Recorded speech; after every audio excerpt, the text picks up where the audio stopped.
Today I'm going to show you how to properly wax and maintain your cross-country skis. You want to make sure you're waxing your skis often, not only so that they run well and they don't stick to snow, but also so that you maintain the lifespan of the ski as long as possible. It's important to have the right tools, so later in this clip I'll be showing you a wax kit that we put together specifically for Father's Day to make getting started waxing your own skis as simple as possible. Everything I'll be using here today, except for this table, will be part of the wax kit that I'll be showing you later. So let's get started. Today I'm waxing a pair of Fischer RCS skate skis. These skis come pre-waxed, so the first thing to do is take off that old wax so I have a nice clean base to start with. This pen scraper I'm going to start with first. It's important that you scrape the groove first. I know that there's a protective layer of wax on top of this ski, so as I start to scrape with that groove pen, if I slip out of the groove on the ski, I'm not going to be damaging the base of the ski. It's protected with a little layer of wax. I'm holding that groove pen at about a 45-degree angle, gentle pressure down the edge of the ski. Doesn't matter if I go from tip all the way to tail in one motion. I can go back and forth in there. I'm not going to cause any damage to that ski. Just want to make sure it's nice and clean. Now I'm going to move on to my scraper, my plexi scraper. It's important to use a nice thick scraper for this. If you use a flimsy scraper that bends, over time you can actually change the shape of your ski so it's no longer flat. Now these skis come extremely flat. That's one of the benefits of having a cold base bonded ski. So this shouldn't take very many strokes at all to get all the wax out of the base of the ski. When I'm holding the scraper, I want to make sure that I have my index fingers on top, so I have good control, thumbs on the back for gentle pressure, and my middle and ring fingers are on the back of the plexi scraper for good control as well. I want to be careful not to slip off to the side, as that can cause edge damage to the ski.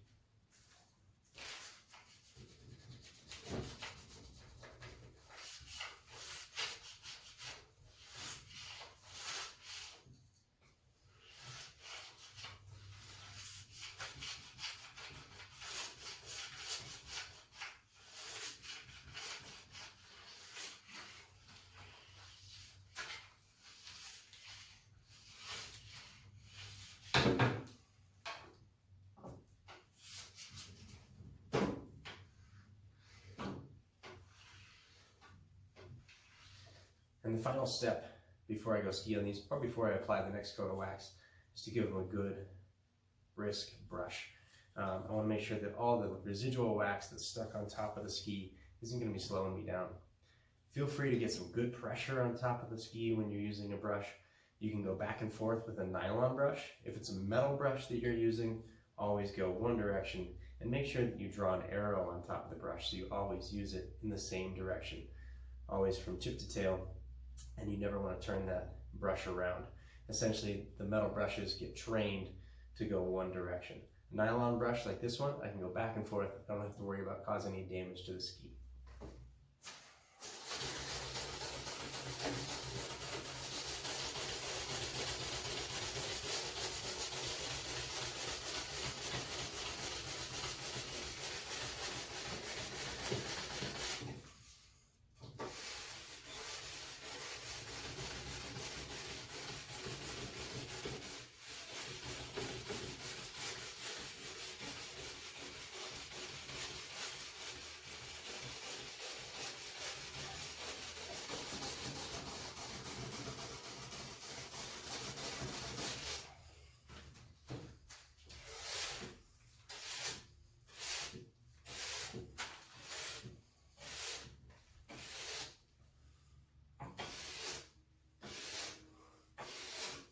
Once I'm sure that the base of my ski is nice and clean, then I'm ready to move on to applying the next coat of wax. Today I'm going to be using an LF-XT Purple from Start. This is a good medium cold wax. It's going to begin the process of hardening the base of that ski. When you're selecting wax, at first the simplest thing to do is look at the box on the wax, go off with the temperature, judge that based on the snow temperature outside, and use the wax you think you're going to be using most of the time. If you're skiing a lot and you want to be changing your wax often, make sure you have a good selection of waxes so that you can go through, pick the wax that's best for the day. So again, this is LFXT Purple. On the box, it says what the temperature of the iron should be as you're waxing. It's important to use that guide as a reference. You don't want to be burning your ski, and you don't want to have an iron that's too cold or you spend too much time in one spot on the ski trying to heat that wax up inefficiently. Meanwhile, you can be damaging the base of the ski because you left that iron in one spot too long. On the iron, this Swix T77 and most irons, there is a temperature gauge so you know exactly what you're going to be using. It's also important to use an iron with a nice thick base plate. If that base plate is too thin, the iron temperature is going to go up and down, and you won't know if your temperature is going to be too hot or too cold, and that's when you can cause problems to the base of a ski.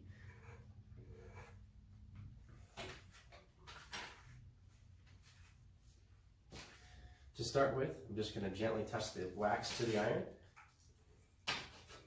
and then I'm slowly applying wax.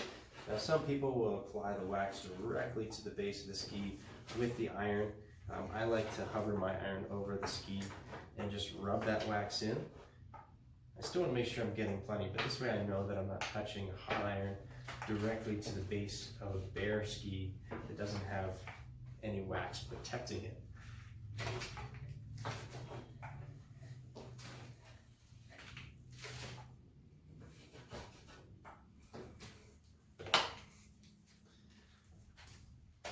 Now I want to set my iron flat on the ski and keep it moving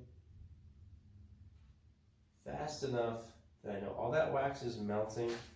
Behind the iron, I can see a little glossy section about 1 inch to 2 inches long, but I'm not really sitting in one spot for very long. I don't want to overheat the base, and I definitely don't want to overheat the core of this ski. Now, this is a relatively soft wax compared to fluoro powders. I don't have to have the same iron temperature, so I don't have to be too concerned about burning my ski. However, I still want to be careful. It's still a very hot iron, and you can cause damage to the base. And that's all I need to do. I don't need to go back and forth over the ski. All that wax is melted, set into the ski. And now I'm going to set this one aside and let it cool off, work on the other ski.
Alright, so now my first ski is nice and cool, and I can go ahead and scrape that. Again, I'm going to start out with that pen scraper so that if I slip out of the groove, I'm not causing damage to the rest of the ski.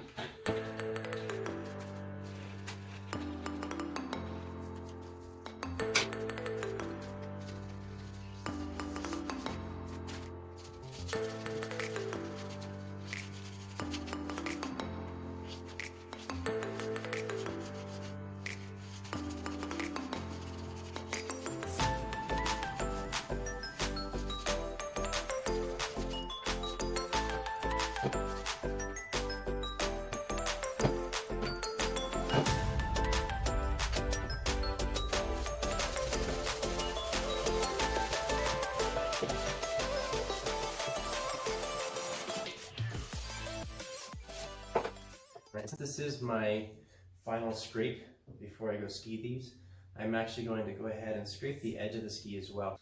It's important that you don't use the long edge of the scraper to scrape the edge of the ski.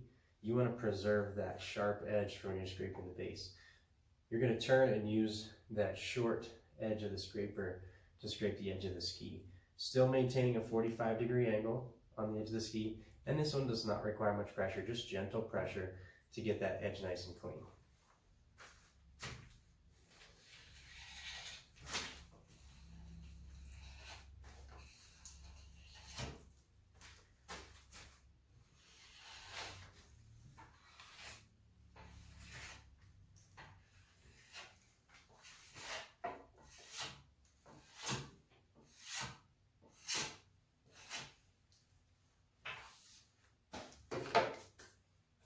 Just a couple of final strokes of the brush and I'm ready to go.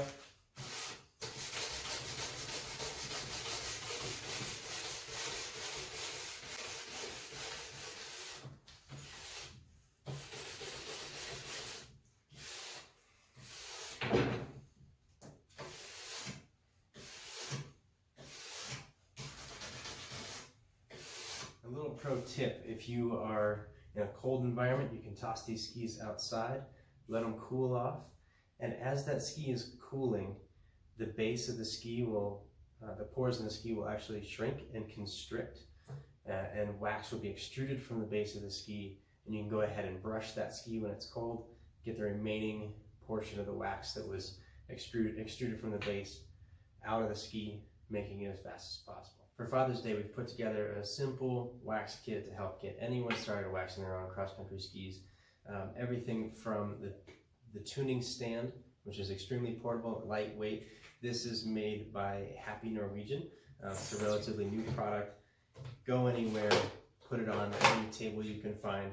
It's a very grippy rubber that's on the base and on the top, so you can set any skis on there. Also works for downhill skis. It is wide enough that you can even put 2 pairs of cross-country skis on there side by side and work on them side by side if you'd like to. We've also included several waxes from start, ranging from 10 degrees Fahrenheit up to 32 degrees Fahrenheit. So you have a great place to start there. A nylon brush, kind of your do anything brush. You can always add more brushes as you feel it's necessary, but this is a wonderful place to start. Good brush for all your needs. This was not on the video. This is CH6 liquid wax from Swix. And that is great for if you don't have a lot of time, you just want to spray your skis, brush them, and go. You don't need the wax bench, you don't need the tuning stand, just the wax and your nylon brush, and you're all set. T77 wax iron from Swix is included in the kit as well. This is a fantastic iron at an affordable price, has a good thick base plate like we were talking about earlier, and a precise dial for dialing in the temperature on the wax iron. And of course, your scrapers are included in that kit as well. Original price on this was over $300. We're doing it for Father's Day for $219. If that's something you want to go ahead and order, we have limited supplies on that. Give us a call, 970-453-6855. And of course, at Breckenridge Nordic Center, we're also standing by. We have our shop open year-round, and we can set you up with equipment. Currently, we are doing equipment fitting by appointment, and that'll go through the rest of the summer. And once the season starts back up again, please feel free to just walk in. We can always get you set up with the gear you need.